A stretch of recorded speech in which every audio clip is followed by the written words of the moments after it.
Welcome to K-Catalog. KIIP Level 1 Unit 18 ng workbook na tayo. Let's start with 어휘 vocabulary.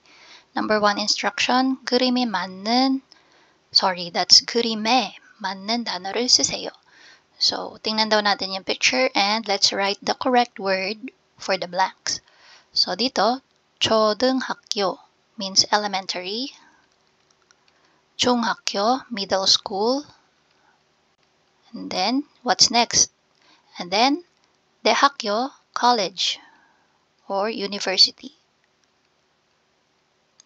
So, yung natitira or yung blank natin, after middle school, we have high school. So, what is high school? That's 고등학교.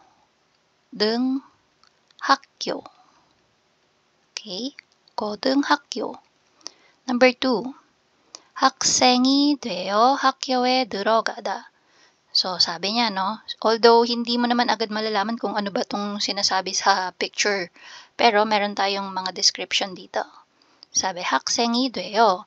So, maging student daw. And, 들어가다, to enter a school. Okay? So, kung papasok ka sa isang eskwelahan, ikaw ay mag-a-admit or magpapa-admit or mag-i-enroll. So, that's 입학하다. 입학. So, 입학하다, again, admission or enrollment. Number 3, 학생이 초등학교 6년, 중학교 3년 등이 공부를 끝내다. So, again, yung description is 학생이 초등학교 6년 kapag ang estudyante daw ng elementary ay 6 years, kapag middle school naman ay 3 years, tapos yung pag-aaral ay natapos na. So, 끝내다 means finish. It is finished. So, tapos na. And you can notice, no, yung suot nila may toga sila, no. So, ibig sabihin, kung may enrollment, meron ding graduation. So, pag graduate na, 졸업하다. 졸업하다. Okay? So, number 4, 수업을 안 하는 기간. So, gigan is yung time. Okay? 수업을 안 하는. 안 하는. So, 수업 is class. Tapos, 안 하는, not doing a class. So, ibig sabihin, walang klase. Yung panahon na wala daw klase, it means malamang vacation. And vacation is 방학. Ayan. Next. Number 2, 보기에서 알맞은 것을 골라 문장을 완성하세요. So, pipili tayo ng sagot natin dito. And we have to transform pa yung ending, no? Okay. Number 1, 한국의 병원은 blank. 그래서 병원비가 안 비싸요. So, sabi niya, yung second statement muna, that's why it's not expensive. Ano daw yung hindi expensive? 병원비, hospital fee. That's why the hospital fee is not expensive. Bakit kaya? Sa Korea daw, yung mga ospital ay, so ano ba yung possible dito sa 4?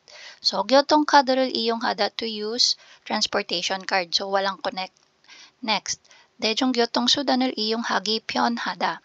So, it is convenient to use the transportation system.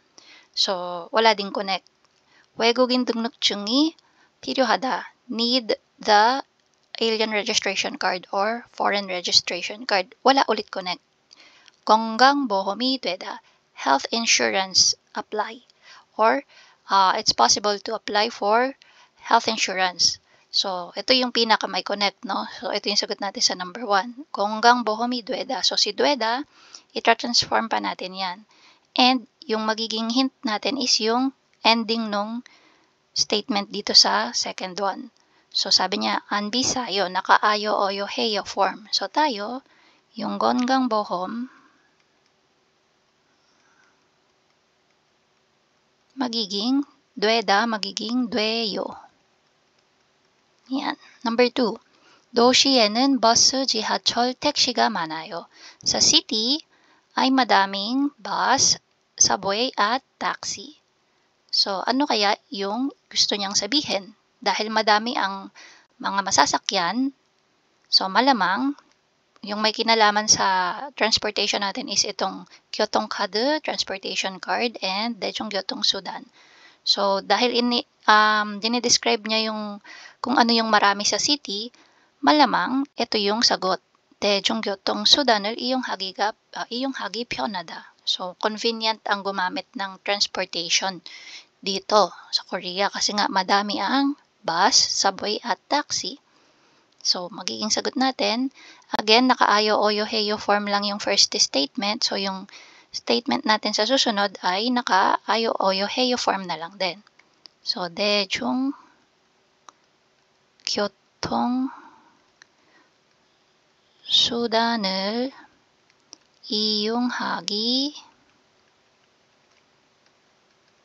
편해요. Yan. Number 3, 병원에 갈 때 여권이나. So, kapag pupunta ka daw ng ospital, when you're going to the hospital, 여권. 여권 means passport. And then, ina, it means or. So, passport or, so dahil may passport, which is another valid ID para sa ating mga foreigner, then malamang ito yung may connect dyan. 외국인 등록증이 필요하다. So, ito ay gagawin nating 외국인 등록증이 필요해요. Yan. Number 4, 버스나 지하철 탈 때, yung last na, 교통카드 이용하다. So, to use a transportation card. So, magiging 교통카드를 이용해요. So, ano ba yung sabi niya dyan? Kapag ikaw ay sasakay ng bus or subway, gagamit ka ng transportation card. 그러니까 먼저 교통카드를 사세요. Kaya naman, marapat na ikaw ay bumili muna, okay, ng transportation card. Okay. So, that's for vocabulary number 2. Punta tayo sa number 3. Now, for number 3, 그림에 맞는 단어를 쓰세요. So, humihirap na talaga yung ating mga sasagutan. Before, may hint pa eh. Ngayon, kailangan alam mo na talaga kung ano yung nasa picture. Okay, so, number 1, ano ba tong mga to? Ito ay mga plastic bags for our waste or trash. So, yung trash ay 쓰레기. And then, yung bags or lalagyan ay 봉투. Yan, 쓰레기 봉투. And then, another one. Itong number 2, yung shaved ice na red bean. So, ito ay patbingsu.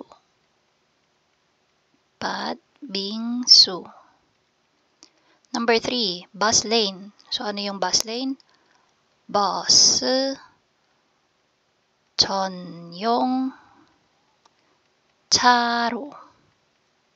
Okay, again, that's bus 전용 차로. And then yung last, so ito ay, so dito yung naglalakad yung mga tao, dito naman ay yung mga bisikleta. So yung mga ganyan, tawag dito ay doro. So yung road.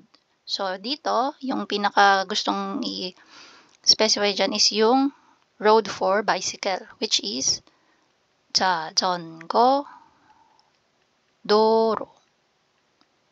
Yan. So, that's for number 3 vocabulary. Punta tayo sa number 4. Number 4, instruction. Same pa rin ng before, no? So, pipili tayo ng tamang sagot dito sa mga words na nasa taas. And, ita-transform natin sila pag sinagot na natin dito sa blank. So, 배달이 되다, it means deliver. Okay? So, can deliver. 문을 열다, open. So, it simply means open. They are open. 문을 닫다, they are closed. 팔다, to sell.